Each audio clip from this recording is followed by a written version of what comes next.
تین کام عید کا چاند نظر آنے سے پہلے پہلے ہمیں مضبوطی سے تھام لینے چاہیے۔ سب سے پہلا کام، رسول اکرم صلی اللہ علیہ وآلہ وسلم نے جب سیڑھی پہ قدم رکھا تو آپ نے آمین کہا۔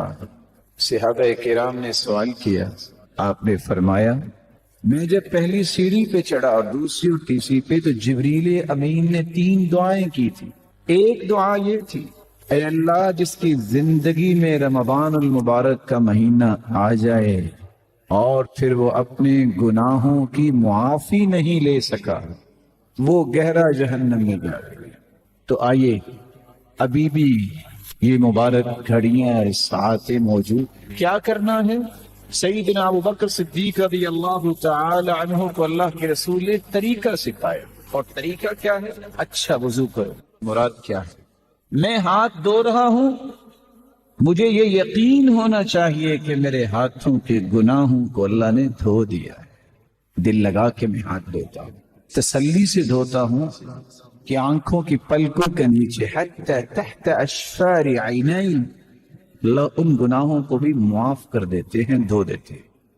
اچھا وضو کرنے کے بعد 2 رکعتیں پڑھی جائیں گے، اکیلے کسی کمرے میں آج 2 رکعتیں ضرور پڑھیے گا، دل لگا کے 2 رکعتیں پڑھنے کے بعد لا يحدث فیہما نفسہ، ان 2 رکعتوں کو پڑھتے وقت دنیا کا کوئی خیال نہیں آنا چاہیے، کوئی اور دل میں بات نہ لائیے، سوچ کے پڑھنا میں اپنے رب سے کیا کہہ رہا ہوں، سوچ کے پڑھنا کہ سبحان ربی الاعلی اور سبحان ربی العظیم، میں کتنے عظیم اور بلند و بالا رب سے ہم کلام ہو رہا ہوں۔ 2 رکعتیں پڑھنے کے بعد ہاتھ اٹھائیے گا، سب سے پہلے اللہ کی تعریف کیجیے گا، پھر درود پڑھیے گا، پھر دل لگا کے اللہ سے دعا کیجیے گا، اور 2 مرتبہ یہ کلمات کہنا نہ بھولیے گا، رب اغفر لی رب اغفر لی۔ جو اتنے الفاظ کہتے ہیں اللہ اربوں فرشتوں کو گواہ بناتے ہیں، میرے فرشتوں گواہ رہنا،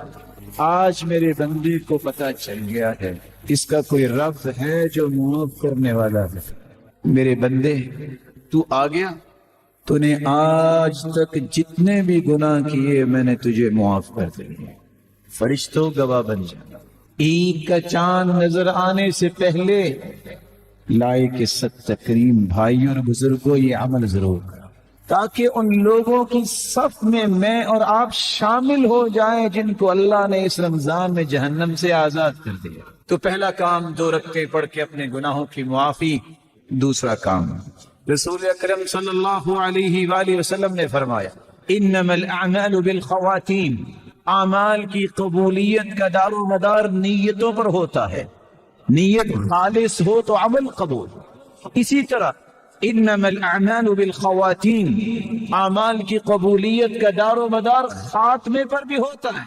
یہ باقی جتنے گھنٹے رہ گئے ہیں دوڑا دو اپنی سواریوں کو، کثرت سے قرآن پڑھو، کثرت سے دعا کرو، کثرت سے اذکار کرو، جب بھی موقع ملی اٹھ کے رکعتیں پڑھنا شروع کر دو۔ یہ موقع ہے، شاید کہ موقع یہ زندگی میں دوبارہ نہ مل سکے۔ کتنے ایسے تھے جو تمنا کرتے تھے رمضان کی، آج وہ مٹی کے نیچے چلے گئے، اور کتنے ہی ایسے ہوں گے جو یہ بات سن رہے ہیں شاید ان کی زندگی میں آئندہ رمضان آئے کہ نہ آئے۔ تیسرا اور آخری کام جو چاند نظر آنے سے پہلے آپ کو کرنا چاہیے، اپنے گھر والوں کو بھی اس کام پہ لگائیں کہ وہ بھی اپنے رب سے معافیاں مانگ لیں، اللہ کی رحمتوں اور برکتوں کو سمیٹ لیں۔ کس طرح صحابہ کرام رات کو چھینٹے لگاتے اپنے گھر والوں پہ، اٹھو اٹھو، اللہ کی رحمتیں تقسیم ہو رہی ہیں، برکتوں کا نزول ہو رہا ہے، اپنے گھر والوں کو مت بھولیے۔ میرے بھائیوں، لمبے سفر کرنے ہو تو بیگانوں کے ساتھ نہیں ہوتے۔ اگر چاہتے ہو اور سمجھتے ہو کہ میرے پیارے ہیں، اگر سمجھتے ہو کہ میرے بچے پیارے ہیں، تو ان کو بھی جنت میں ساتھ لے جانے کی پلاننگ کریں، ان کے ہاتھوں سے صدقہ کروائیں، خود بھی صدقہ کریں اللہ کو راضی کرنے کے لیے، اور رسول اللہ صلی اللہ علیہ وآلہ وسلم کی سنت کو زندہ کرتے ہوئے۔ کتنے لوگ مسکین اور فقیر ہیں، ان پہ صدقہ کیجیے، وہ بھی عید کی خوشی میں شریک ہو، ان کو بھی محسوس نہ ہو کہ ہماری خوشی کہاں ہے، ان تک بھی اللہ کا دیا ہوا مال پہنچائیے۔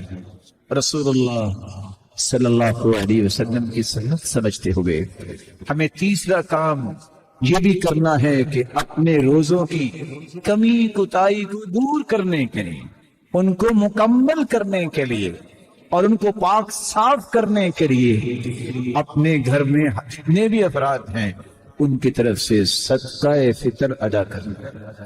اللہ عز و جلال ہمیں توفیق سے نوازے۔